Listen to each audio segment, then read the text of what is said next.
Hello, नमस्ते, आदाब, सत श्री अकाल। आप सभी का शचीज एकेडमी में एक बार फिर से बहुत बहुत स्वागत है। और आज हम डिस्कस करेंगे इंडियन इकोनॉमिक डेवलपमेंट का चैप्टर 4, जिसका नाम है इकोनॉमिक रिफॉर्म सिंस 1991 या न्यू इकोनॉमिक पॉलिसी। अब न्यू इकोनॉमिक पॉलिसी हमने क्यों अपनाई? आपको याद होगा पिछले चैप्टर्स हमने पढ़ा था कि जब देश आज़ाद हुआ तो हमने बहुत सारा काम, जो मेजर काम था हमारे इकोनॉमी का, वो हमने पब्लिक सेक्टर को दे दिया।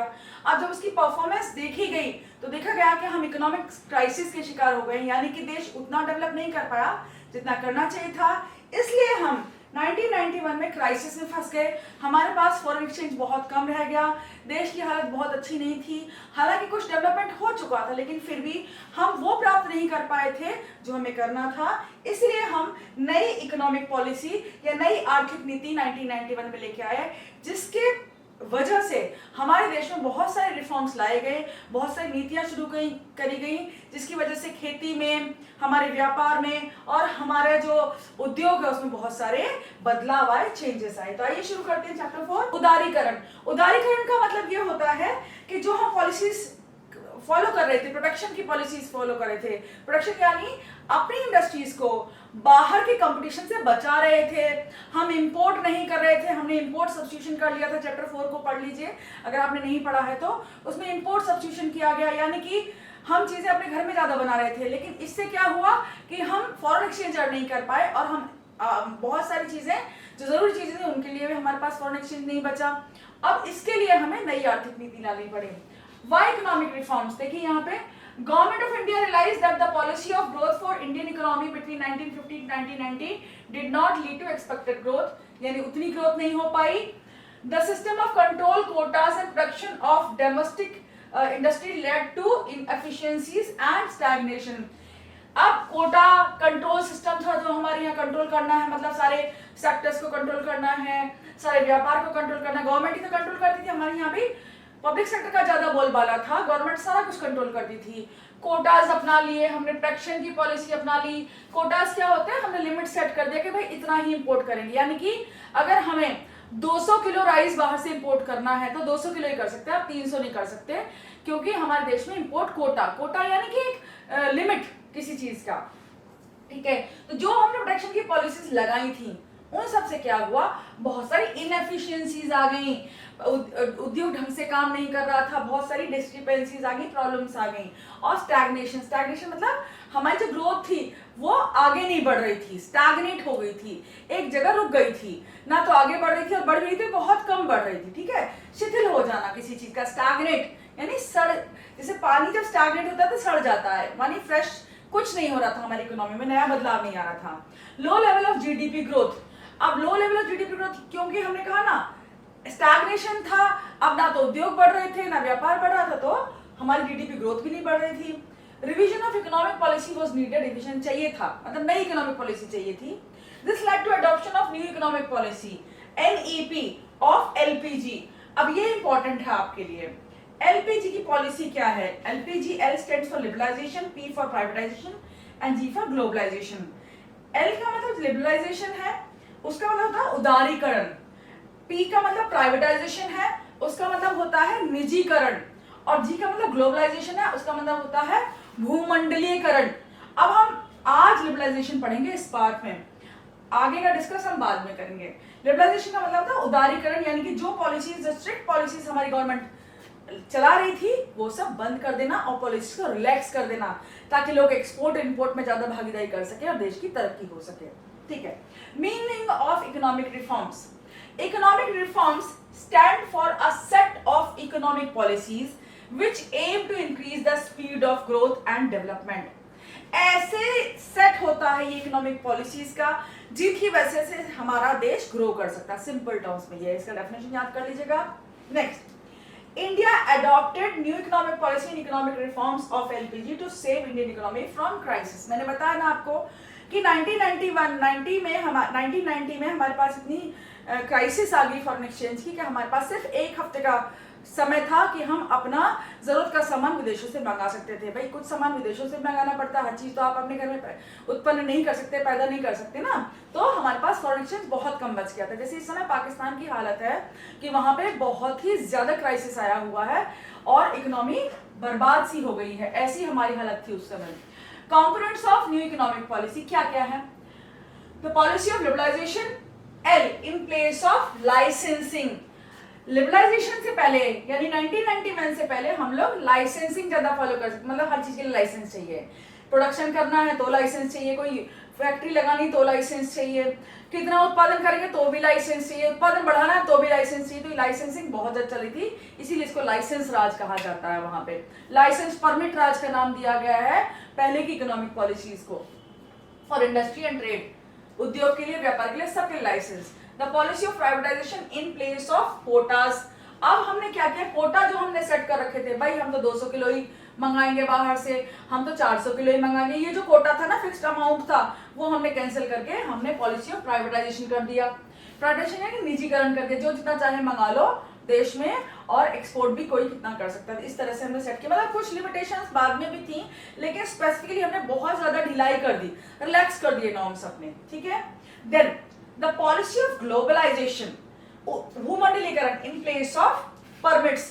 परमिट्स की जगह जो लाइसेंस परमिट राज में परमिट था, मतलब परमिट चाहिए भाई, अगर आपको कहीं पे कुछ भी ले जाना है तो परमिट चाहिए उस चीज का। तो परमिट में क्या होता था, बहुत सारे जो सरकारी कर्मचारी थे बहुत ज्यादा रिश्वत ले लेते थे और व्यापार हमारा डेवलप नहीं हो पा रहा था।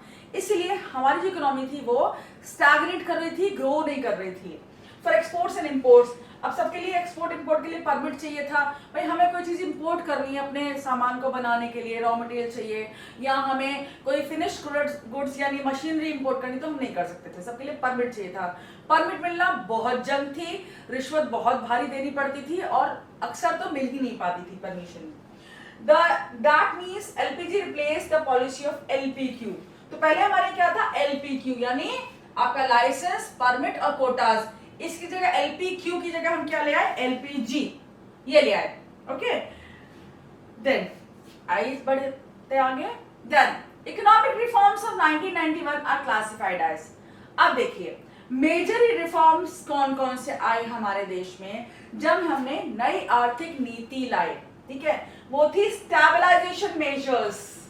ये क्या है, short term measures to correct deficit in balance of payment, यहां जोर डाल दिया, correct deficit in balance of payments.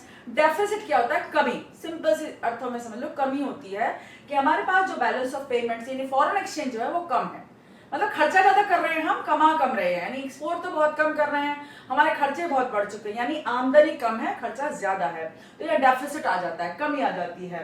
And high inflation, inflation महंगाई बढ़ रही है, तो दोनों ही बुरी स्थितियां होती हैं एक देश के लिए, एक अर्थव्यवस्था के लिए। स्ट्रक्चरल रिफॉर्म्स, स्ट्रक्चर मैंने आपको बताया था क्या था, इंडस्ट्री में क्या हो रहा, आपकी इंडस्ट्रीज कितनी अच्छी हैं, कितनी डेवलप्ड हैं, आपका एग्रीकल्चर किस रेट से काम कर रहा है, सर्विस सेक्टर कैसा काम कर रहा है, तो मतलब आपकी अर्थव्यवस्था कैसे काम कर रही है, उसका स्ट्रक्चर क्या। हमने स्ट्रक्चरल ऑक्यूपेशन भी देखा था, कितने लोग खेती में लगे हुए हैं, कितने लोग इंडस्ट्री में, तो वही स्ट्रक्चरल रिफॉर्म्स हम लाए यहाँ पर। Long term measures to improve efficiency of economy by increasing competition and opening Indian economy for foreign direct investment। अब देखिए इंडस्ट्री कैसे डेवलप करती हैं, ये बहुत जरूरी है यहाँ पे देखना।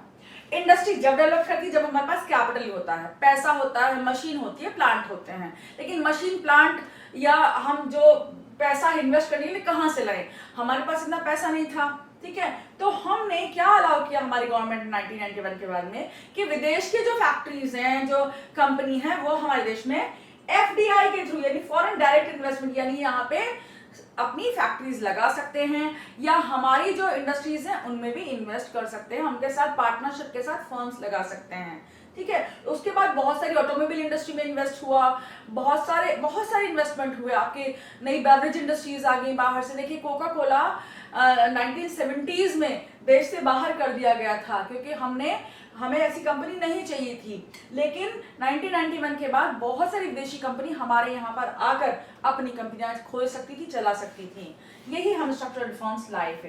एलिमेंट्स ऑफ इकोनॉमिक रिफॉर्म्स ये क्या है, लिबरलाइजेशन, प्राइवेटाइजेशन, ग्लोबलाइजेशन, ये तो रट लो, एलपीजी की पॉलिसी नहीं, liberalisation, privatisation, globalisation.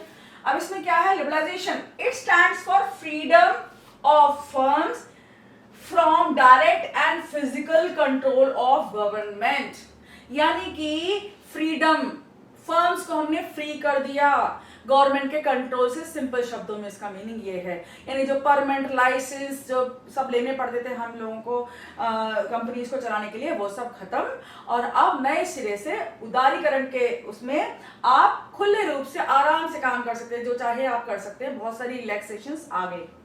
Then need for economic reforms in India, ये तो हमने पहले ही पढ़ लिया है, जिसको हम स्किप कर सकते हैं। देखिए यहाँ पे थोड़ा पढ़ लेते हैं जो इंपॉर्टेंट है। Licensing, price controls, financial controls, import controls, restrictions on investment were causing problems for growth of business. देखिए नोट्स भी हैं आपके, जब मैं पढ़ा रही तो आपको नोट्स भी दे रही थी, इनका स्क्रीनशॉट्स लेते रहिएगा। और इन्हीं चीजों को जो क्वेश्चन इस तरह पूछा जाए, जैसे क्वेश्चन हमें पूछा गया what was the need for economic reforms in India, तो आप ये आंसर लिख सकते हैं। इसको थोड़ा थोड़ा एक्सप्लेन कर देंगे, डिटेल में पूछा गया है, तो ये बहुत अच्छे पॉइंट्स यहाँ पे मैंने पॉइंट्स बना दिए हैं, ठीक है। Then there were high level of delays, बहुत सारी इनएफिशिएंट डिलेज, देरी हो जाती थी, यानी कि जैसे अगर आपने स्कूटर लेना है तो आपने बुकिंग कर दी स्कूटर की, 3 महीने बाद आपको स्कूटर मिलेगा, लेकिन आज हमारे देश में इतना प्रोडक्शन होता है कि आप बाजार जाओ 3 स्कूटर साथ के साथ खरीद के ले आओ। तो ये हमारे देश में जो उद्योग है उसकी तरक्की हुई है, बहुत ज्यादा चेंजेस आए हैं लिबरलाइजेशन की वजह से। Then there was low competition, low profits and low level of GDP, competition बहुत लो था, कोई कंपटीशन नहीं है भाई, एक आध सरकारी कंपनी है भाई स्कूटर बना रही है, एक आध प्राइवेट कंपनी को जो हमने अलाउ किया वो स्कूटर बना रही है, कार बना रही है, क्या कंपटीशन है, जैसा चाहे दे दो आप कंज्यूमर्स को, उन्हें कंज्यूम करना पड़ेगा, जैसा चाहे प्राइस मांगे वो देना पड़ेगा, मतलब कंज्यूमर को बहुत ज्यादा लॉस था पहले, ठीक है। प्रॉफिट्स कम थे, फिर अब देखिए बहुत डिलेज हो रहे हैं, लोगों को नौकरियां भी कम थी, इंडस्ट्रीज कम थी, नौकरियां भी कम थी, इसलिए बिक्री भी कम होती थी, प्रॉफिट्स भी कम होते थे, लो लेवल ऑफ जीडीपी भी कम थी इंडस्ट्रीज की। There was high cost economic system as public enterprises were using lot of inputs but giving out very less output। अब यहाँ ये समझने की जरूरत है, देखो हाई कॉस्ट इकोनॉमिक सिस्टम क्या होता है, जिसमें बहुत सारा माल लग जाए लेकिन आपका जो उत्पादन है यानी फिनिश प्रोडक्ट्स कम मिले। अब सरकारी जो कंपनियां थी, जो फैक्ट्रियां थी, उनमें क्या होता है, लोग जाते, सरकारी नौकरी आराम की नौकरी है, प्रोडक्शन किया नहीं किया बैठ के चले आए, तो अब वहाँ प्रोडक्शन नहीं हो रहा था, तो क्या हो रहा था कि वो लोग इंडस्ट्रीज में माल तो बहुत ज्यादा था कि भाई प्रोड्यूस करो सरकार कहती, लेकिन वो प्रोड्यूस नहीं कर रहे थे। अब वहां से अगर कार की फैक्ट्री है कोई और उसमें एक महीने में सपोज 1 लाख कार बन सकती है, लेकिन वो लोग सिर्फ अगर 100 कार निकाल रहे हैं कंपनी से कुछ भी बहाना मार के, तो क्या होगा यहाँ पे, हाई कॉस्ट इकोनॉमिक सिस्टम, मतलब कॉस्ट बहुत हाई है, हाई कॉस्ट अर्थव्यवस्था हो गई हमारी, आर्थिक जो सिस्टम था आपका बहुत ज्यादा महंगा पड़ रहा था हम लोगों को, क्योंकि लोगों की सैलरी भी जा रही थी, रॉ मटेरियल भी आ रहा था, सब कुछ हो रहा था, लेकिन उत्पादन नहीं हो पा रहा था, प्रोडक्शन नहीं हो पा रहा था। Then there was restriction on free play of market forces and profit maximisation. भाई आप बहुत ज्यादा मुनाफा नहीं कमा सकते थे और बहुत ज्यादा आप पे पाबंदियां थी फैक्ट्रीज पर। Then economic reforms under liberalisation, industrial sector, ठीक है। अब इंडस्ट्रियल सेक्टर रिफॉर्म्स में क्या क्या आएगा आपका, India followed the example of other developing Nations like Korea, Thailand and Singapore. अब यहाँ पे क्या किया हमने कि बाहर के जो और देश थे, कोरिया था आपका, थाईलैंड था, सिंगापुर था, ये भी डेवलप कर रहे थे धीरे धीरे हमारे साथ साथ। तो यहाँ क्या हो रहा था हमने वो देखा, और हमने बहुत सारी ऐसी नीतियां चलाई अपने देश में इकोनॉमिक रिफॉर्म्स के बाद में, जिसने हमें हेल्प किया। एबोलिशन ऑफ इंडस्ट्रियल लाइसेंसिंग, सबसे पहले हमने इंडस्ट्रियल लाइसेंसिंग को काफी हद तक घटाया, मतलब कुछ ही कंपनियों के लिए छोड़ा, जैसे licensing was एबोलिश्ड for all items, it was imposed only on 5 industries, सब पे खत्म कर दी लाइसेंस, बस 5 इंडस्ट्रीज को छोड़ के, कौन सी थी, लिकर, यानी जो आपकी शराब बनती है उसके ऊपर, सिगरेट्स के ऊपर, सिगरेट्स तो सभी जानते हैं, डिफेंस इक्विपमेंट यानी जो सेना के काम में, हमारी जो सेनाएं हैं, थल सेना, वायु सेना है, आपकी जो जल सेना है, नेवी है, उसके लिए जो भी आपके काम हो रहे थे, जो इक्विपमेंट आना था उसको, क्योंकि आप देखिए आप प्राइवेट सेक्टर को जल्दी से काम नहीं दे सकते थे, इसलिए। इंडस्ट्रियल एक्सप्लोसिव्स, जो एक्सप्लोसिव्स थे वो भी खतरनाक चीजें थी, प्राइवेट सेक्टर में जाती तो कोई भी उठाता कहीं भी बम फोड़ देता, लिकर भी ऐसी कोई कितनी भी कैसी भी बनाता, क्योंकि इसको भी हमने गवर्नमेंट में ही रखा। एंड सिगरेट्स, क्योंकि सिगरेट्स पे थोड़ी रोक लगाई जाती है इसलिए। एंड डेंजरस केमिकल्स, केमिकल्स जैसे एसिड्स हुए और इंडस्ट्रियल केमिकल्स हुए उनके ऊपर भी। जैसे आज भी जब एसिड खुला मिलता है तो लोग बाजार से खरीद के कई बार लड़कियों के चेहरे पे ही डाल देते हैं, तो उस तरह का हमने इंडस्ट्रियल केमिकल्स, बहुत उससे भयानक केमिकल्स होते हैं, उनको हमने सबको गवर्नमेंट के अंदर रखा। Then contraction of public sector. Contraction का मतलब क्या होता है? मतलब उसको सिकोड़ देना, कम कर देना उसका दायरा, है ना। पब्लिक जो हमारी पब्लिक सेक्टर था। नेशनल इकोनॉमिक पॉलिसी, एनईपी जहां भी आए वहां नेशनल इकोनॉमिक पॉलिसी समझ लेना बच्चों। Reduce industries under public sector from 17 to 8। तो नई इकोनॉमिक पॉलिसी क्या किया इसने? इंडस्ट्रीज के लिए पब्लिक सेक्टर में जो थी इंडस्ट्रीज रिजर्व थी, आपको याद होगा कुछ जो उद्योग थे सिर्फ पब्लिक सेक्टर उनमें उत्पादन कर सकता था, ये गवर्नमेंट सेक्टर। कुछ उद्योगों में सिर्फ प्राइवेट सेक्टर को दे दिए गए थे, खाली जो एफएमसीजी वगैरह हमने पिछले वीडियोस में डिस्कस किया था। अब क्या किया गया? बहुत सारी इंडस्ट्रीज बहुत सारी दे दी गई प्राइवेट सेक्टर को। गवर्नमेंट में सिर्फ अपने लिए कितनी रखी? 8 रखी। In 2010-11 the number of industries were further reduced to only 3। अब 2010-11 में क्या किया? इनको घटाकर 8 से भी घटाकर 3 कर दिया गया। Which are कौन कौन सी है? A atomic energy, railways and defence, ARD code बनाया है। ARD, आर्ट जिसे आप कह सकते हैं, आर्ट होता है ना ड्राइंग, ऐसे ही ARD कर दो आप इसको, ठीक है। तो atomic energy, railways and defence आपको याद रहेगा, यही हमारी 2010-11 के बाद पब्लिक सेक्टर के लिए रिजर्व है, बाकी सब प्राइवेट सेक्टर को सौंप दी गई हैं। Then economic reforms under liberalisation industrial sectors reforms. अब देखिए ये कंटिन्यू कर रहे हैं हम। इंडस्ट्रियल सेक्टर रिफॉर्म्स में क्या आया? Dereservation of production areas. Many industries reserve only for SSI were dereserve and market forces were made free to operate. कुछ इंडस्ट्रीज पहले क्या थी? सिर्फ स्मॉल स्केल के लिए रिजर्व थी। अब स्मॉल स्केल कई बार होता है कि अच्छी तरह काम नहीं कर पाता, तो अब उनको क्या किया? डी रिजर्व कर दिया गया, रिजर्वेशन से हटा दिया गया। अब खाली वो स्मॉल स्केल के लिए बुक नहीं थी, उन पे बड़े लेवल पे काम करा जा सकता था और वो प्राइवेट सेक्टर के लिए फ्री टू ऑपरेट थी, ठीक है। Expansion of production capacity, licence on production and expansion were removed. पहले क्या था कि हमें प्रोडक्शन कैपेसिटी मतलब कितना प्रोड्यूस कर सकते हैं। सपोज एक कंपनी को इजाजत है कि सिर्फ वो 1 लाख का प्रोड्यूस कर सकती है 1 साल में, ठीक है। अब ये हटाकर इस तरह का लाइसेंस हटाकर कर दिया गया कि भाई जितनी चाहो उतनी प्रोड्यूस कर लो और सेल कर लो। प्राइवेट सेक्टर हम ज्यादा ले आए यहाँ पर। Then freedom to import capital goods. अब मैंने पहले भी आपको बताया कि मशीन्स को इंपोर्ट करने के लिए परमिट चाहिए था, लाइसेंस चाहिए था, बहुत सारी आपकी फॉर्मेलिटीज थी, बहुत सारे गवर्नमेंट जो ऑफिस थे उनके चक्कर काटने पड़ते, लेकिन अब ऐसा नहीं था। नई इकोनॉमिक पॉलिसी में हम क्या किए? इस तरह की जो परमिशन थी इंपोर्ट करने के लिए वो हमने हटा दी, ठीक है। और बहुत सारे इंटरनेशनल एग्रीमेंट्स हमारे कंपनीज ने, हमारे देश की कंपनीज ने किए। देन फाइनेंशियल सेक्टर रिफॉर्म्स क्या क्या थी? अभी तक हमने क्या डिस्कस किया? उद्योगों में, इंडस्ट्रीज में क्या रिफॉर्म्स आई थी, नीतियां क्या आई थी। अब हम करेंगे डिस्कस आपकी फाइनेंशियल सेक्टर रिफॉर्म्स में। फाइनेंस का क्या था? Banking and non banking financial institutions, stock exchange market होता है इनमें। देन फॉरेन एक्सचेंज मार्केट को डिस्कस करते हैं। In India financial sector is regarded regulated and controlled by reserve bank of India. अब कौन कौन से आते हैं इसमें? बैंकिंग आ गई, स्टॉक एक्सचेंज आ गया, फॉरेन एक्सचेंज मार्केट आ गया। इन सबको फाइनेंशियल सेक्टर्स को कौन रेगुलेट करता है? नॉर्मली हमारी RBI रेगुलेट करती है, मतलब कंट्रोल भी करती थी, रेगुलेट भी करती थी। अब क्या हुआ? नई आर्थिक नीति में RBI shifted from regulator to facilitator. इसका मतलब क्या है? देखो ये मेन है। अब सबको कंट्रोल कौन करता? हमारे देश का पैसा कौन कंट्रोल कर रही थी? RBI, ठीक है। अब हमने क्या किया? उसको रेगुलेटर से हटाकर उसकी पोजीशन से फैसिलिटेटर कर दिया। रेगुलेटर का मतलब होता है सबको रेगुलेट करने वाला, कंट्रोल करने वाला, पूरी तरह से नजर रखने वाला, मतलब स्ट्रिक्ट कंट्रोल रखने वाला। फैसिलिटेटर यानी सहायता करने वाला।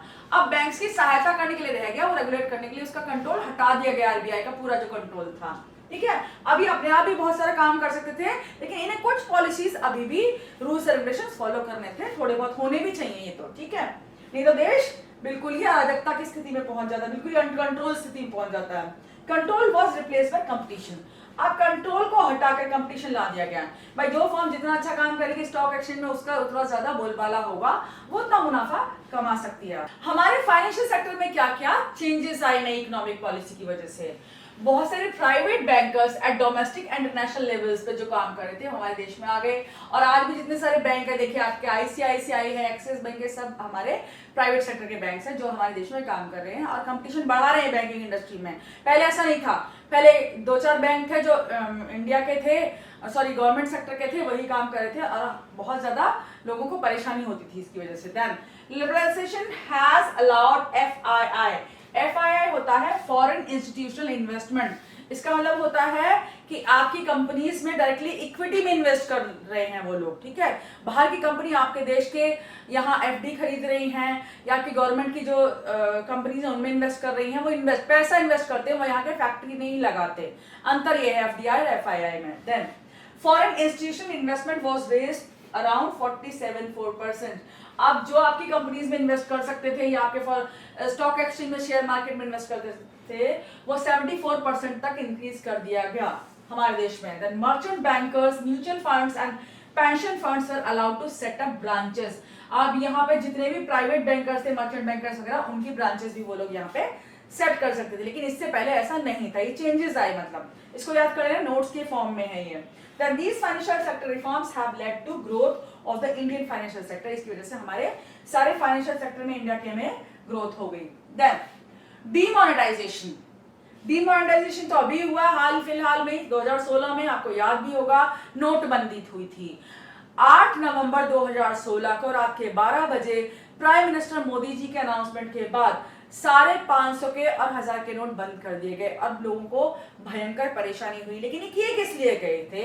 ये हमारे जो देश में ब्लैक मनी है, जो टेररिस्ट को हेल्प करता है, अटैक्स को हेल्प कर सकता है, या बाहर के देशों को जो टेररिस्ट अटैक हैं उनको हेल्प कर सकता है, इस तरह के इलीगल एक्टिविटीज में जो पैसा हो रहा था, ब्लैक मार्केट में था, उस सबको बंद किया गया इसकी वजह से, ठीक है, इसलिए किया गया था। It's a policy of withdrawing existing currency. ये कौन सी पॉलिसी होती है डिमोनेटाइजेशन की? नोटबंदी का मतलब होता है कि आप जो आपके पैसा चल रहा है करेंसी, उसको बंद करके नई करेंसी ला दी जाए। बाकी आपको बहुत ज्यादा पता है इसके बारे में, तो मैं ज्यादा डिस्कस नहीं करूंगी। पर्पस ऑफ डिमोनेटाइजेशन भी हमने डिस्कस कर लिया। इलीगल ट्रांजैक्शन खत्म करने के लिए, एंटी सोशल एक्टिविटीज, जो सोसाइटी में जो काम हो रहा था, इलीगल एक्टिविटीज, उन सबको, ब्लैक मनी को खत्म करने के लिए किया गया था। Then principal merits of demonetisation. अब मेरिट्स क्या क्या है इसके? It helps unearth black money. Unearth का मतलब क्या होता है? मतलब निकालना, खोद के निकालना टाइप होता है, जमीन से खोदना होता है, लेकिन यहाँ ऐसा नहीं है, मतलब उसको रिकॉग्नाइज करना कहाँ कहाँ हमारा काला धन छुपा हुआ है।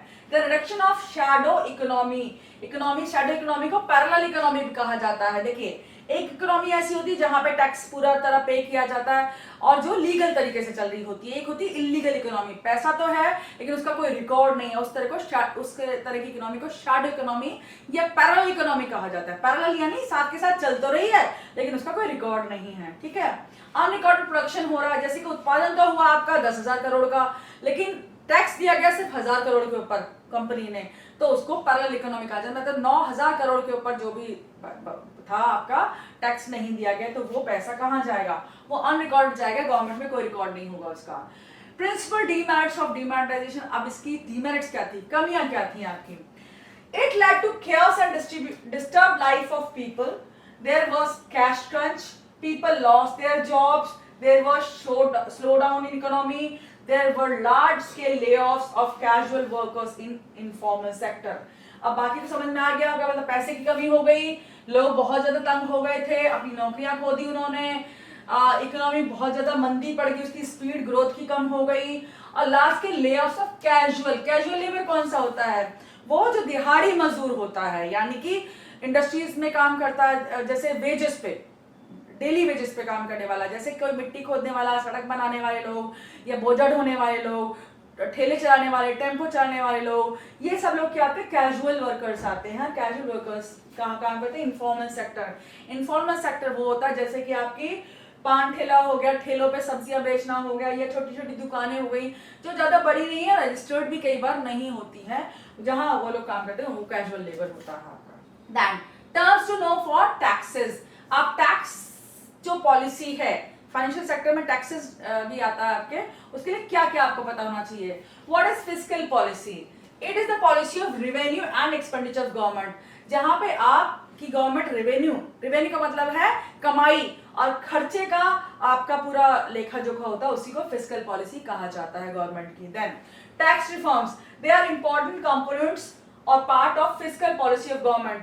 टैक्स रिफॉर्म्स जो होते हैं, यानी जो कर लगाया जाता है देश पर, देश के वासियों पर, वो बहुत ही इंपॉर्टेंट पार्ट है गवर्नमेंट का। रिवेन्यू मैंने बताया आपको, it is collected by collecting direct and indirect taxes. Direct indirect taxes collect करती है गवर्नमेंट, जैसे आप इंडायरेक्ट टैक्स कौन सा, यूनिफॉर्म जीएसटी है, उसको कलेक्ट करके रिवेन्यू कमाई जाती है। और डायरेक्ट टैक्सेस यानी इनकम टैक्स जैसे टैक्सेस होते हैं।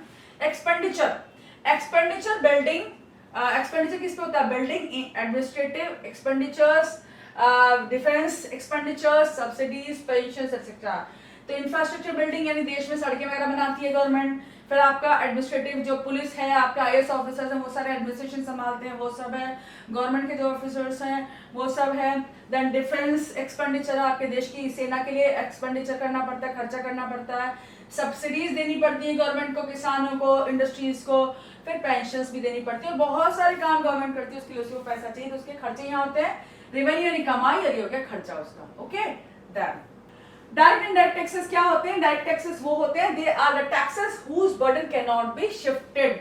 For example, income tax, corporation tax, wealth tax, people have to pay taxes by himself when direct taxes are levied. यानी कि टैक्स आप पे लगाया गया है तो आपको ही पे करना पड़ेगा, आप किसी पे शिफ्ट नहीं कर सकते। यानी अगर मेरी कमाई पे, मेरी सैलरी पे टैक्स लगा है तो मुझे ही पे करना है, मैं ये नहीं कर सकती किसी और पे शिफ्ट कर दो। शिफ्टिंग का हम आपको बताते हैं। इनडायरेक्ट टैक्सेस में क्या होता है, जैसे इनडायरेक्ट टैक्सेस आपके शिफ्ट कर दिए जाते हैं। They are the taxes whose burden can be shifted on others. कैसे शिफ्ट होते हैं?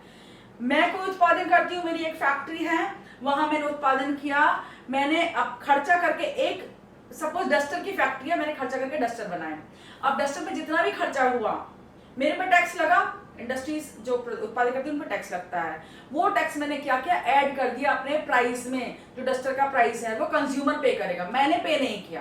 पे तो किया गवर्नमेंट को, पर निकाल लिया अपना खर्चा मैंने कंज्यूमर से, उसे कहते हैं आप इनडायरेक्ट टैक्सेस। ठीक है, they are levied on goods and services. Example, goods and services tax, customs duties. Producers who pay taxes add it in price of goods, services and shift it on customers। वो customers पे shift कर दिया जाता है, मतलब उनके ऊपर बोझा उसका डाल दिया जाता है। Problems in taxes before liberalization। क्या क्या problems थी liberalization से पहले?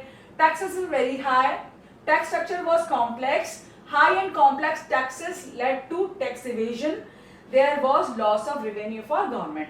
मतलब टैक्स बहुत ज्यादा थे, बहुत जटिल प्रक्रिया थी टैक्सेशन की, समझ में नहीं आती थी नॉर्मल आदमी के। High and complex taxes, complex थे, बहुत जटिल थे, मैंने बताया ना, समझ में नहीं आता था कौन सा टैक्स कैसा है, किस लिए पे कर रहे हैं हम। और इवेजन का मतलब है टैक्स चोरी बहुत होती थी इस वजह से। अब लोगों को समझ में नहीं आ रहा क्यों पे कर, तो लोग सोचते क्यों पे करना हमें, तो छुपा देते अपना पैसा, टैक्स पे नहीं करते थे। Done, there was loss of revenue, और इसकी वजह से गवर्नमेंट को बहुत ज्यादा आमदनी में कमी आ जाती थी। Changes in tax reforms after liberalisation के बाद क्या हुआ है? टैक्सेस हैव बिकम सिंपलर, आसान हो गए हैं। Rates of corporate and income taxes have been reduced, अब कम हो गए टैक्सेस। पहले बहुत ज्यादा टैक्स रेट था, अब कम हो गया है। In 2016 Indian parliament pass goods and services tax to introduce unified direct indirect tax system in India. Unified indirect tax system ये क्या है? यूनिफाइड यानी पूरे देश के लिए एक टैक्स, एक देश है एक टैक्स सिस्टम। ठीक है, जीएसटी हमने 2016 में इसको इनैक्ट किया, गवर्नमेंट ने पास किया इसका बिल, और 2017 से लागू हो गया। GST came into effect in July 2017। ठीक है, GST has raised tax compliance and increased revenue for government. इसने टैक्स कंप्लायंस यानी लोग अब अपना खर्चा नहीं बचा, मतलब टैक्स नहीं चोरी कर सकते, और इसकी वजह से गवर्नमेंट की रेवेन्यू बढ़ी है। Need for foreign exchange reforms. ठीक है, अब ये आपका वही है, पहले वाला ही पोर्शन है लगभग, लेकिन यहाँ पे फॉरेन एक्सचेंज रिफॉर्म्स क्यों आए ये नया है। हमने क्या किया था, इकोनॉमिक रिफॉर्म्स क्यों लाए, अब फॉरेन एक्सचेंज रिफॉर्म्स क्यों लाए, ये आपका नीड क्या थी। There were adopted to resolve BOP crisis, वो पहले ही हमने देख लिया है। Devaluation was the first step in 1991, ये नया है। डीवैल्यूएशन किया गया आपकी जो करेंसी है उसका 1991 में। It implies fall in price of Indian rupee versus in comparison to US dollar और British pound. After this we needed to pay more rupees for exchanging US dollars और ब्रिटिश पाउंड्स और others. इसका meaning समझ लो बस। देखो जब हम डीवैल्यूएट करते, डीवैल्यूएट यानी वैल्यू को घटाना, ठीक है, घटा रहे हैं अपने रुपए की वैल्यू, तो क्या होगा, दूसरी चीज तो महंगी हो जाएगी ना भाई। जैसे आज हमारे देश में $1 82 रुपए का यानी 82 रुपीज का है। अगर हम अपनी करेंसी डीवैल्यूएट करते, रुपए को और नीचे घटाते हैं, उसकी वैल्यू को कम करते हैं, तो डॉलर की वैल्यू अपने आप बढ़ जाएगी। सपोज हमने 2 पॉइंट इसके घटाए तो 2 पॉइंट उसके बढ़ गए, सपोज ज्यादा भी बढ़ जाए, मैं सिंपल टर्म्स में समझा रही हूँ।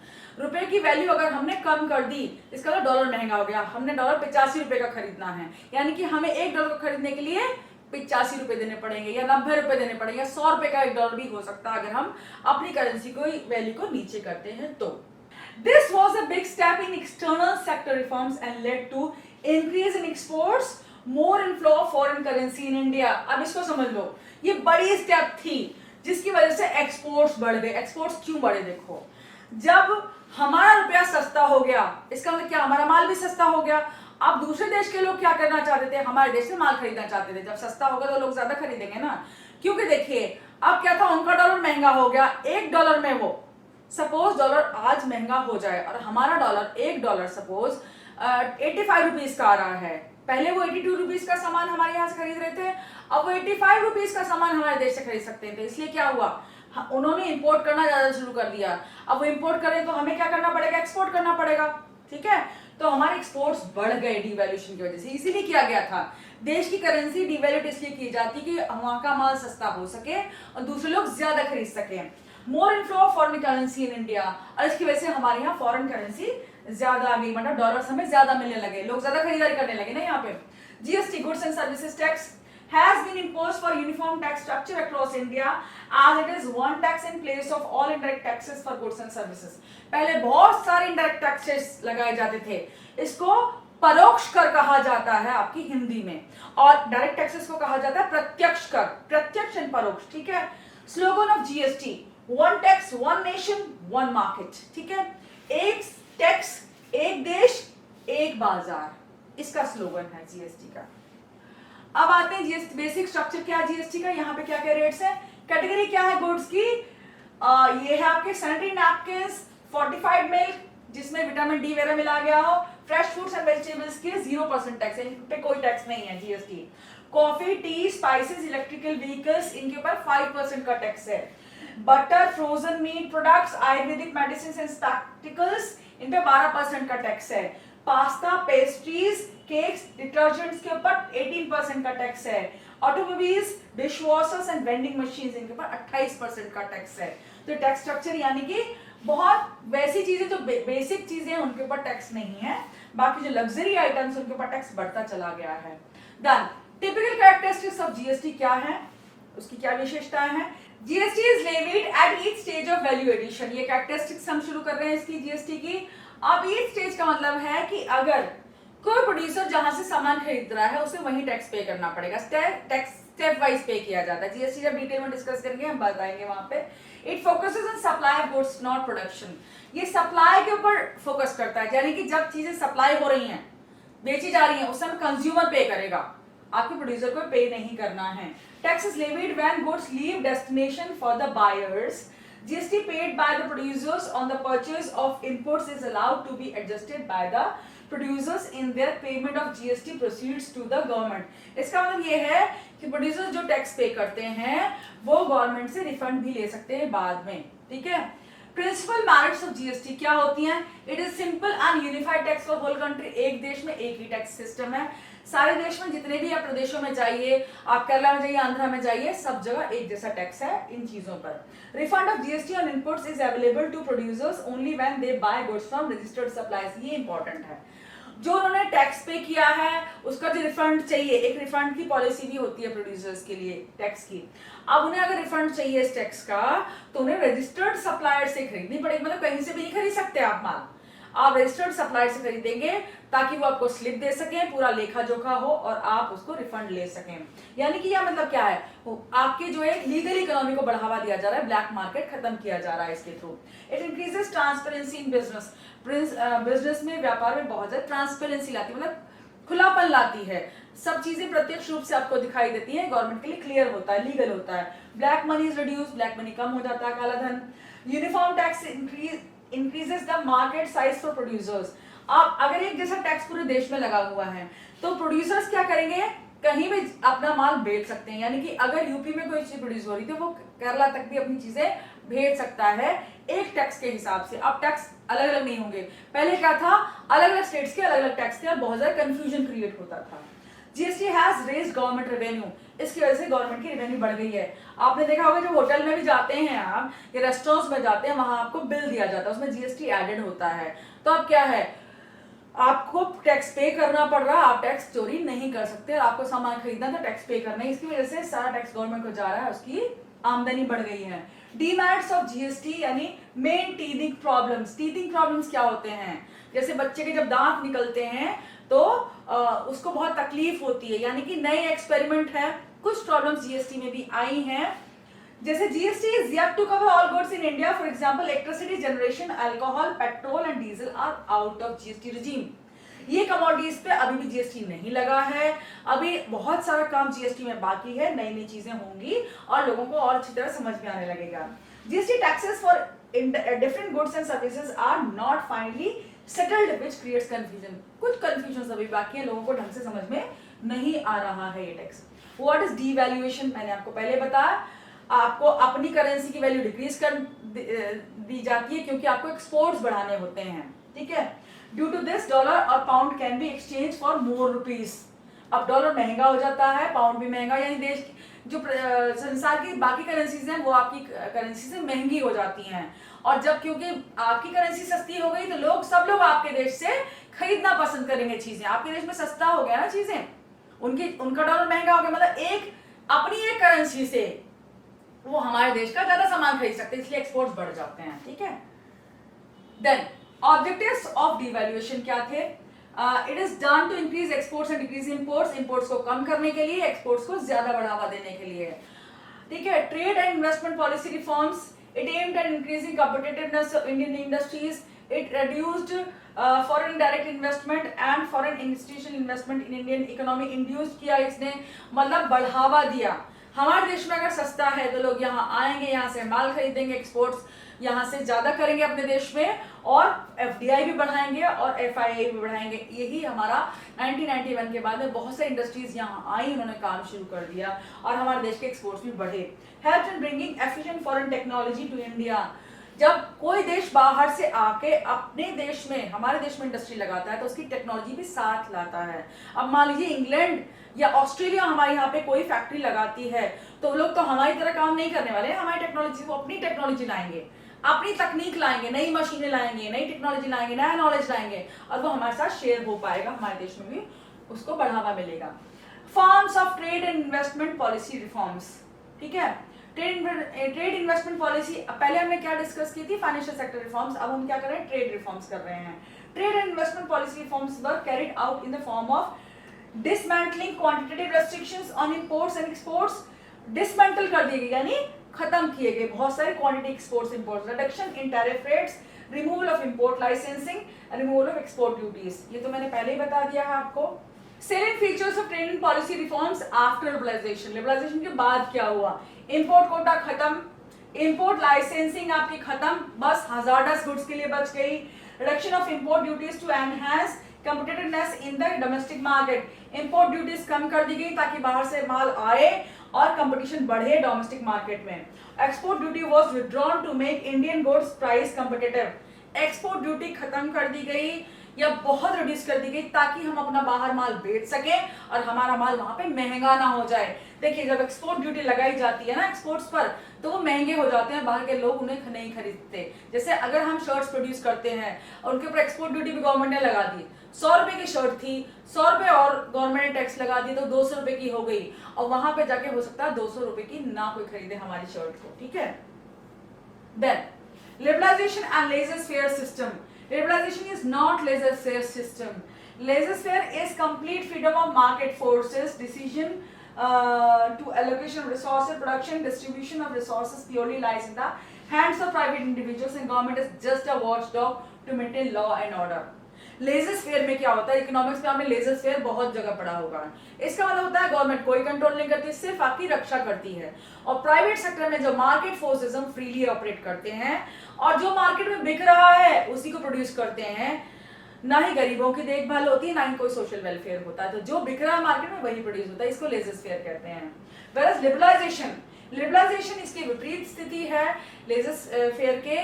वहां पे रिलैक्सेशन किए जाते हैं पॉलिसीज में, लेकिन पूरा कंट्रोल प्राइवेट सेक्टर को नहीं दे दिया जाता है, पूरे मार्केट फोर्सेस फ्रीली ऑपरेट नहीं करते, गवर्नमेंट कुछ कंट्रोल रखती है, डिफेंस भी देखती है, कंट्रोल भी करती है। Privatization it is the process of transferring ownership rights of public sector units to private sector. It can happen in two ways, यानी हम पब्लिक सेक्टर एंटरप्राइजेस को प्राइवेट सेक्टर को दे देते हैं। वो दो तरह से होता है। कैसे होता है?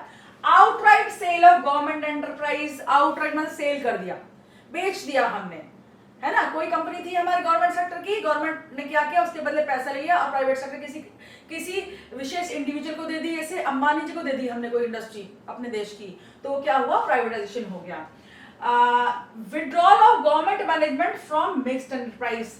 कभी कभी क्या होता है कि गवर्नमेंट क्या करती है कि अपने कंपनी में प्राइवेट सेक्टर को पार्टनर बना लेती किसी इंडिविजुअल को, उसके शेयर्स होते हैं बहुत सारे।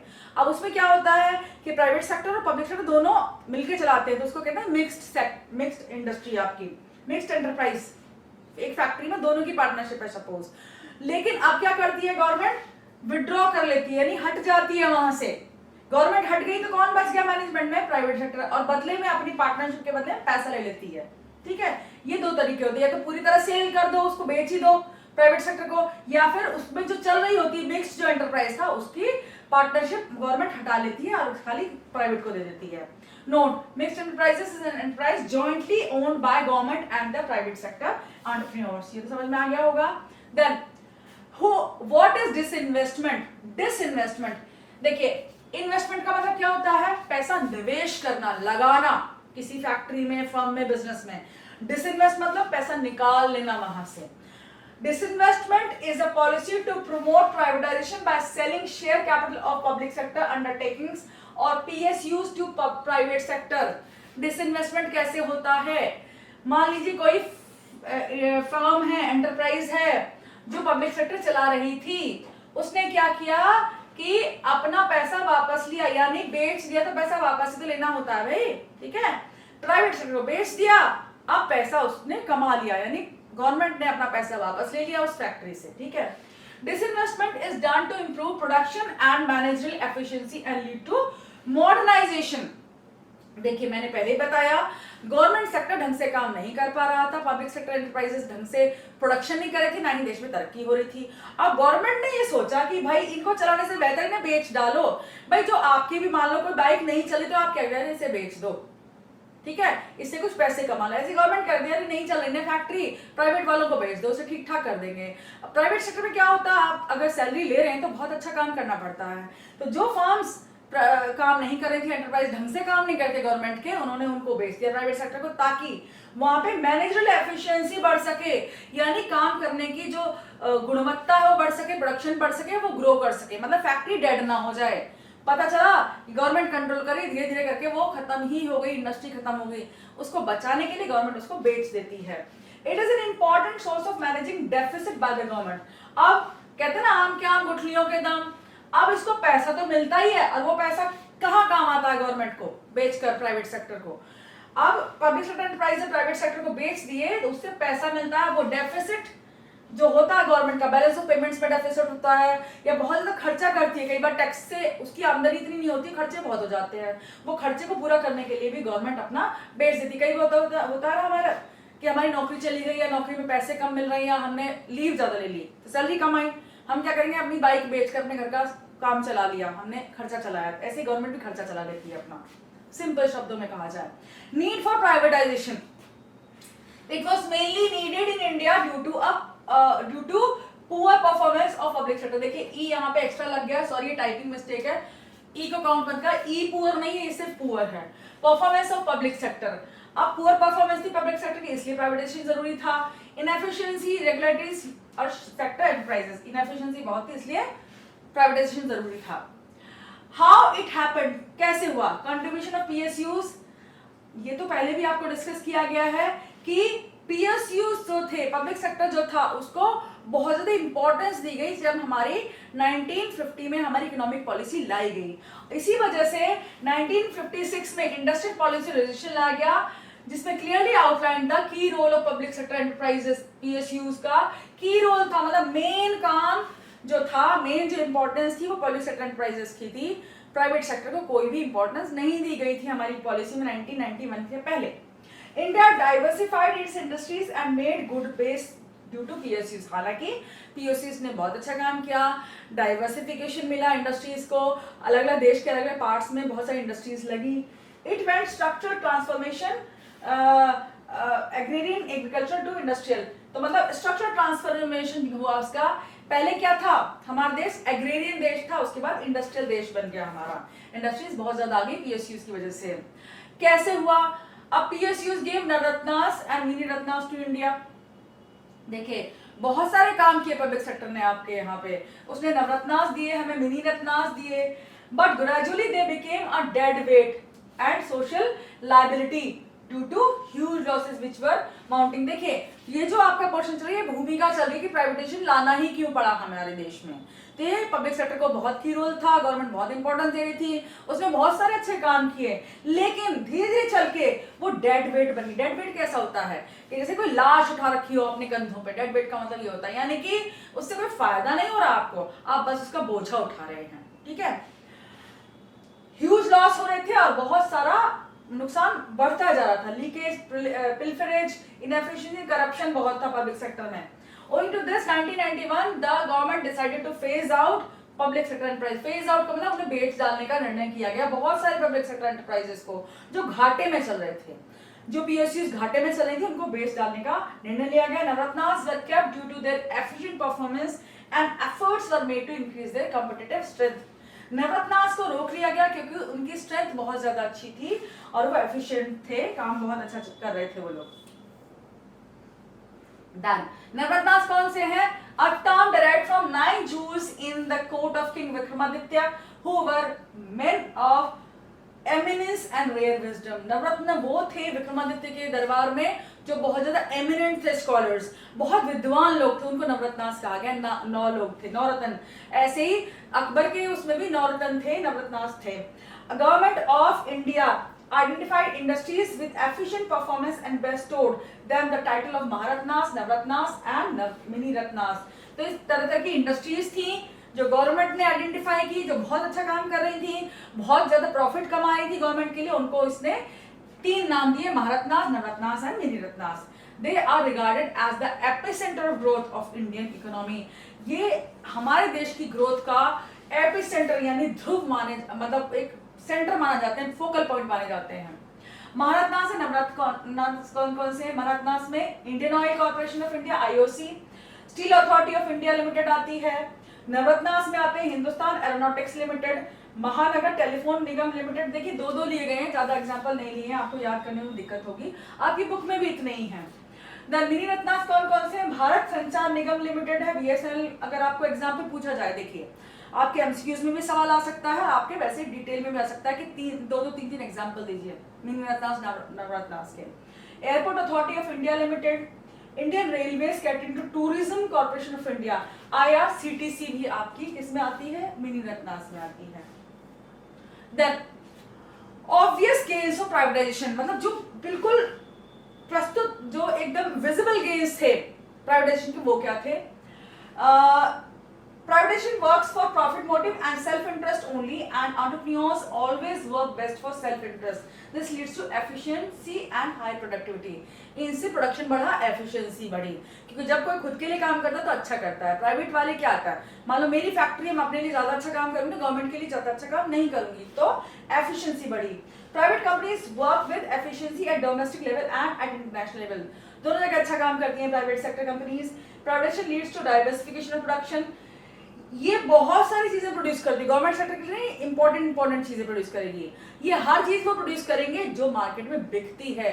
मतलब रबर बैंड से लेकर हेयर बैंड से लेकर आपका जो रिस्ट बैंड होता है, फ्रेंडशिप बैंड है, ग्रीटिंग कार्ड्स है, सब कुछ government sector greeting card produce नहीं करेगी। ये सब कुछ ऊल जरूर सब कुछ प्रोड्यूस करते हैं। Private sector generates high profits, इसमें प्रॉफिट्स बहुत हाई होते हैं क्योंकि लोगों की डिमांड के हिसाब से प्रोड्यूस करते हैं और लोग इनकी चीजें खरीदते हैं, वो पैसा कमाते हैं। Multinational corporations redefine the benchmark of good growth. अब जो प्राइवेट सेक्टर जो एमएनसीज होती हैं वो ग्रोथ के बेंचमार्क सेट करती है, मतलब एक मापदंड सेट करती है, भाई ऐसा होना चाहिए कम से कम काम, जैसे एफिशिएंसी के साथ, प्रॉफिट के साथ ऐसा होना चाहिए, बिजनेस ऐसे करना चाहिए, ये बताते हैं हमें। Private sector promotes sovereignty of consumers and provides better value and choice to consumers. Better choice मिलती है, बहुत सारी वैरायटी मिलती है कस्टमर्स को प्राइवेट सेक्टर के प्रोडक्ट्स के साथ में। इम्पैटिव लॉसेस, जो लॉसेस थे जो वहां बहुत विजिबल थे इसकी वजह से प्राइवेट सेक्टर, वो क्या है? Social interest and social welfare और नॉट कंसिडर, सोशल वेलफेयर की कोई बात ही नहीं करता प्राइवेट सेक्टर में। In privatisation there is free play of market forces, market forces free होते हैं, यानी जो बिकता है मार्केट में वही बनता है, गरीबों के लिए, वेलफेयर के लिए कुछ ऐसा कुछ नहीं होता। और उनके लिए प्रोड्यूस होता है जिनके पास पैसा होता है, जिनके पास पैसा नहीं उनकी चीजें प्रोड्यूस, उनको ध्यान में रख के चीजें प्रोड्यूस नहीं की जा सकती, ठीक है। Sircilla tragedy took place in Andhra Pradesh where 50 workers had to commit suicide due to wage cuts owing to hike in rates of power supply due to privatization of power supply industry। अगर ये case आए तो आप लिख सकते हैं आंध्र प्रदेश में 50 workers ने सुसाइड किया था क्योंकि वहां पावर रेट्स बढ़ गए और उनकी इंडस्ट्री, उनका जो फैक्ट्री थी उसने अपना वेज कट कर दी, उनकी आमदनी घट गई और उन्हें सुसाइड करना पड़ा, आत्महत्या करनी पड़ी थी। ये बहुत बड़ा ट्रेजेडी थी जो बहुत ज्यादा दुखद है कि लोगों को की सैलरी कम हुई प्राइवेटाइजेशन की वजह से, क्योंकि प्राइवेट सेक्टर वाले लोग काम कराते हैं और बहुत सारे काम कराते हैं, कम पैसा देते हैं।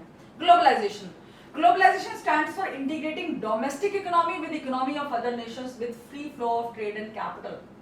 अब ग्लोबलाइजेशन क्या है? आपको अपनी इकोनॉमी, डोमेस्टिक इकोनॉमी को इंटीग्रेट करना होता है बाहर की सारी जो संसार की जो अलग देशों की अर्थव्यवस्था उनके साथ में, यानी पाकिस्तान के साथ भी ट्रेड कर रहे हैं आप, चाइना के साथ भी ट्रेड कर रहे हैं, अमेरिका के साथ भी, ऑस्ट्रेलिया के साथ भी, सब जगहों के साथ ट्रेड कर रहे हैं, यानी सारे देशों की इकोनॉमी के साथ इंटीग्रेट कर रहे हैं, आप इंपोर्ट एक्सपोर्ट कर रहे हैं। India adopted globalization 1991 and it led to unrestricted flow of goods, services, technology and expertise between India and rest of the world. Globalization की वजह से बाकी देशों से हम टेक्नोलॉजी इंपोर्ट कर रहे थे, हम goods and services import export कर रहे थे, हमारे जो व्यापार संबंध थे वो अच्छे हो गए और हम सब देशों के साथ ट्रेड करना शुरू कर दिया। It will flow specially from developed countries to India. हमारा ध्येय क्या था, हमारा मेन एम क्या था कि टेक्नोलॉजी आई और नई नई टेक्निक, जो एक्सपर्टीज, जो नॉलेज आएगा वो इंडिया की तरफ आएगा, क्योंकि देखिए एक विकासशील देश, under developed nation, developing nation, developed nation को ज्यादा चीजें नहीं दे पाता, वो सिर्फ अपने एक्सपोर्ट करता है, या तो रॉ मटेरियल एक्सपोर्ट करेगा या और जरूरत का सामान जो उन्हें जरूरत है एक्सपोर्ट कर सकता है, लेकिन वहां से टेक्नोलॉजी एक्सपर्टीज तो आपकी एडवांस नेशन से आती है सारी। देन आउटसोर्सिंग क्या है? Outsourcing giving your work to someone, getting outside sources to do your work. Outsourcing ये होती है अपना काम किसी और को दे दिया। जैसे अगर मैं सैंडविचेस बनाती हूँ, मेरी सैंडविचेस की फर्म है अगर, तो मैं ब्रेड बाहर से बनवा लूं, मैं ब्रेड खुद ना प्रोड्यूस करूं, उसे भी आउटसोर्सिंग कहते हैं। बाकी अब आउटसोर्सिंग कैसी चल रही है आपकी? It includes hiring business services from outside world.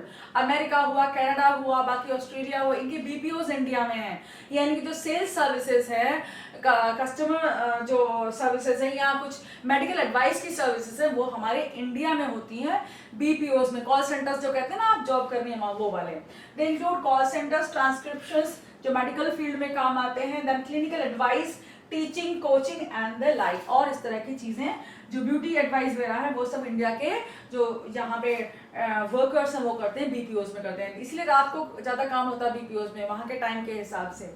Then BPO business process outsourcing में क्या है?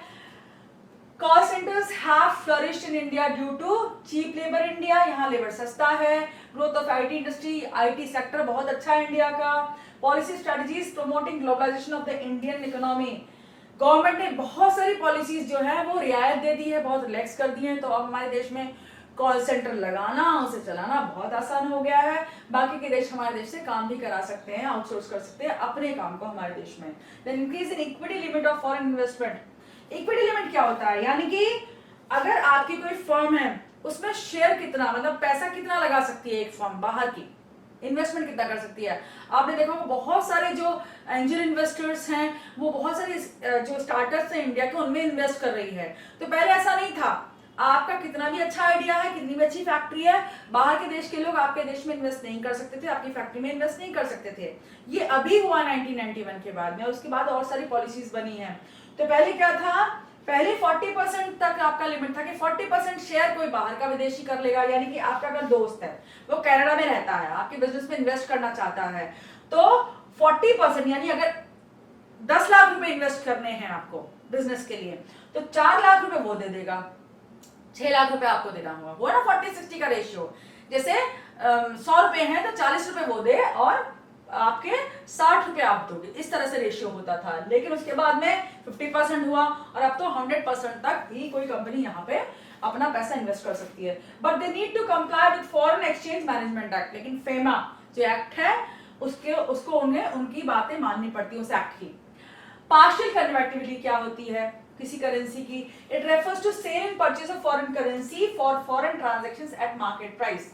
मार्केट प्राइस, जो किसी मार्केट में प्राइस चल रहा हो किसी करेंसी का, उसकी खरीद फरोख्त जो होती है, खरीदारी और बेची जाती है, उसको आप क्या कहते हैं, पार्शियल कन्वर्टिबिलिटी कहते हैं। For import and export of goods and services, payment of interest और dividend on investment and remittances to meet family expenses. देखिए डॉलर मार्केट में जो अवेलेबल है वो एक लिमिट में ही है।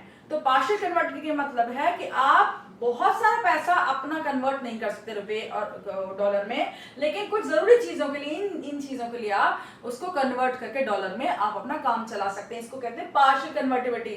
फुल कन्वर्टिबिलिटी का मतलब है कि जितना चाहो आप पैसा कन्वर्ट कर लो, ऐसा नहीं हो सकता क्योंकि लिमिटेड अमाउंट में आपका फॉरेन एक्सचेंज होता है।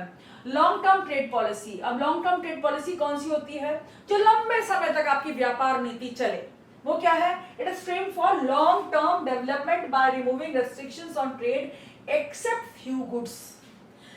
ट्रेड यानी व्यापार पे जो भी अड़चने हैं, वो जो भी प्रतिबंध हैं, रुकावटें, वो खत्म कर दी जाती हैं, सिर्फ कुछ वस्तुओं के लिए रोक ली जाती है, जैसे hazardous chemical, atomic energy, defence वगैरह जो हमने बताया था, आर्ड आपका जो बताया था ARD, वो रोककर बाकी सबके लिए रियायत कर, मतलब ट्रेड कहीं भी करो कुछ भी करो, लेकिन इन चीजों को, 3 सेक्टर्स को छोड़कर आप कहीं भी कुछ भी ट्रेड कर सकते हैं।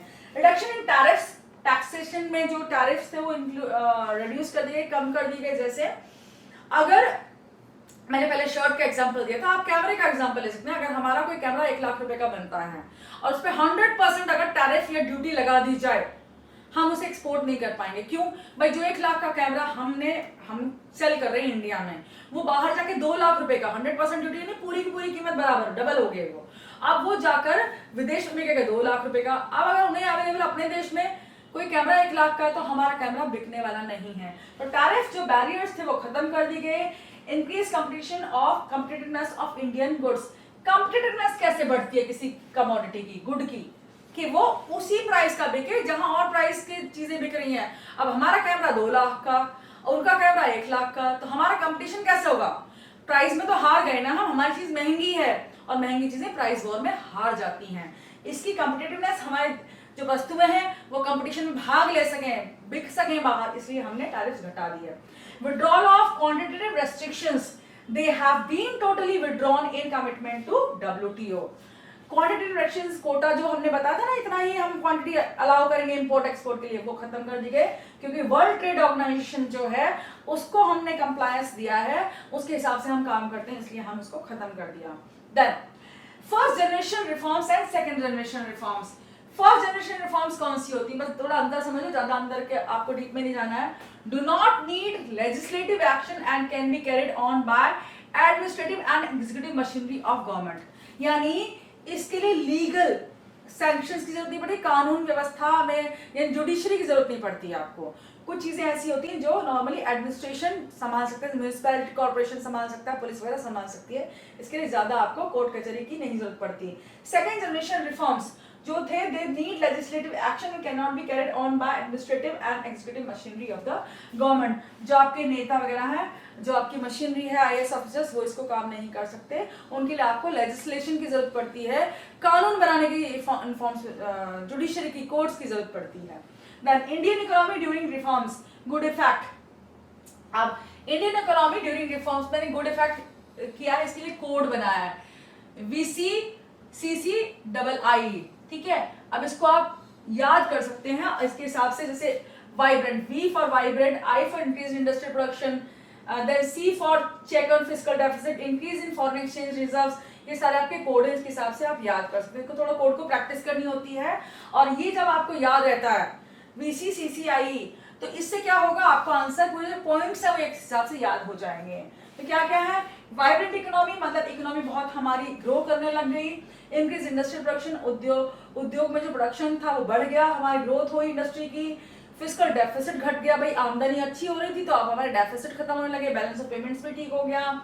Increase in foreign exchange reserves, foreign exchange बढ़ गया, इन्फ्लेशन कम हो गया, कंज्यूमर को फायदा होने लगा, कंज्यूमर सोवेरेंटी आ गई। Increase private foreign investment, foreign investment हमारे देश में बढ़ गया 1991 के बाद में, क्योंकि हमने रिस्ट्रिक्शंस हटा दिए, ग्लोबलाइजेशन कर दिया, बाकी देश हमारे देश में आके ट्रेड कर सकते थे। इंडिया भी क्या, डेवलपिंग इकोनॉमी, इंडिया तेजी से डेवलप करने लग गई, एंड ऑफ मोनोपोली मार्केट। और जो हमारी पब्लिक सेक्टर एंटरप्राइजेस था उनका वर्चस्व आपका खत्म हुआ। आपके देश में बहुत से प्राइवेट सेक्टर जो आ गई, कंपनी आ गई, और वो कंपटीशन बढ़ गया, मोनोपोली खत्म, मतलब एक का ही राज नहीं रहा, बाकी और भी आ गए यहाँ पे।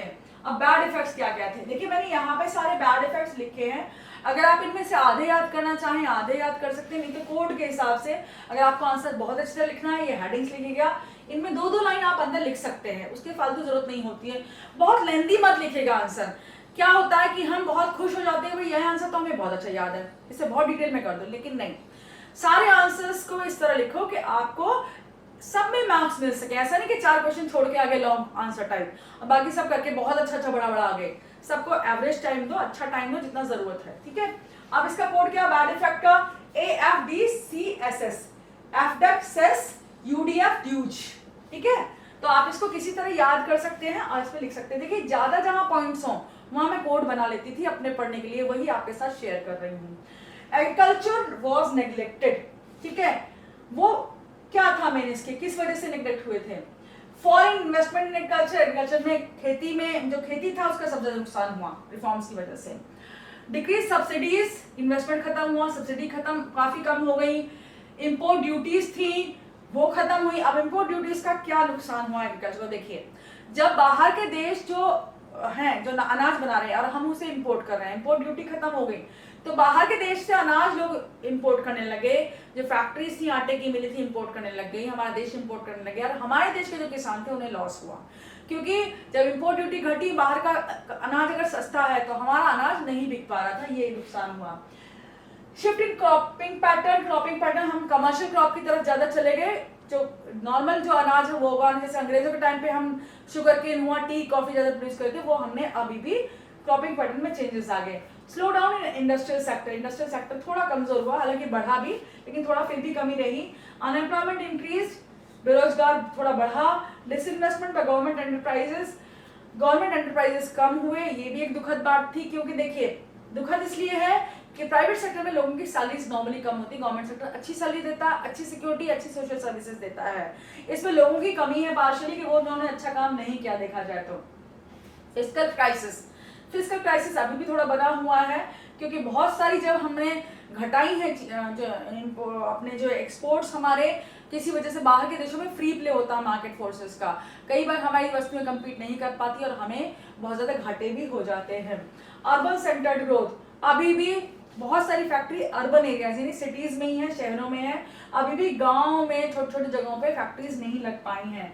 ग्रेटर डिग्री ऑफ कंज्यूमरिज्म बहुत ज्यादा है, जो चीजें जरूरत भी नहीं है वो भी बन रही हैं, लेकिन जो जरूरत की चीजें हैं वो कम बन रही हैं, ये कंज्यूमरिज्म कहलाएगा। इकोनॉमिक कॉलोनियलिज्म, अब बहुत ज्यादा सिर्फ पैसे के लिए दौड़ है, सोशल वेलफेयर के लिए या इंसानियत के लिए कोई कुछ काम नहीं कर रहा है और ना ही देख रहा है। बेस्ट वे फॉर ग्रोथ क्या होता है, LPG should be pursued with greater precautions. ये एलपीजी की जो पॉलिसी है इसको प्रिकॉशंस के बहुत सावधानी के साथ लगाना चाहिए, keep check on big international companies. बड़ी जो इंटरनेशनल कंपनीज हैं वो मनचाहा काम कर रही है, मनचाहे प्राइस दे रही है, मनचाहा जो अपने मन में आ रहा है तो उसी तरह का सामान यूज कर रही है, और कंज्यूमर्स को बहुत ज्यादा नुकसान भी कई बार हो रहा है। तो एमएनसीज पे हमें चेक रखने की, उनके पर नजर रखने की जरूरत है, उनके पर थोड़ा सा कंट्रोल करने की जरूरत है। No compromise with national economic interest. National और हमारा जो आर्थिक जो हमारा विकास है उसके साथ कोई भी हमें समझौता नहीं करना चाहिए। Encourage domestic production. ज्यादा से ज्यादा हमें अपनी डोमेस्टिक प्रोडक्शन पे बढ़ावा देना चाहिए। देखिए चाइना मैक्सिमम चीजें अपने यहाँ बनाता है, बहुत कम चीजें इंपोर्ट करता है। बहुत सारे ऐसे देश हैं जो अपने देश की जो इंडस्ट्री में बहुत ज्यादा ध्यान देते हैं। इस तरह हमें भी खाली एमएनसीज पर डिपेंड नहीं रहना चाहिए, हमें अपने देश की इंडस्ट्रीज को बढ़ावा देना चाहिए, ज्यादा से ज्यादा उत्पादन करना चाहिए, ज्यादा से ज्यादा फैक्ट्री को बढ़ावा देना चाहिए। Channelize FDI for infrastructure building.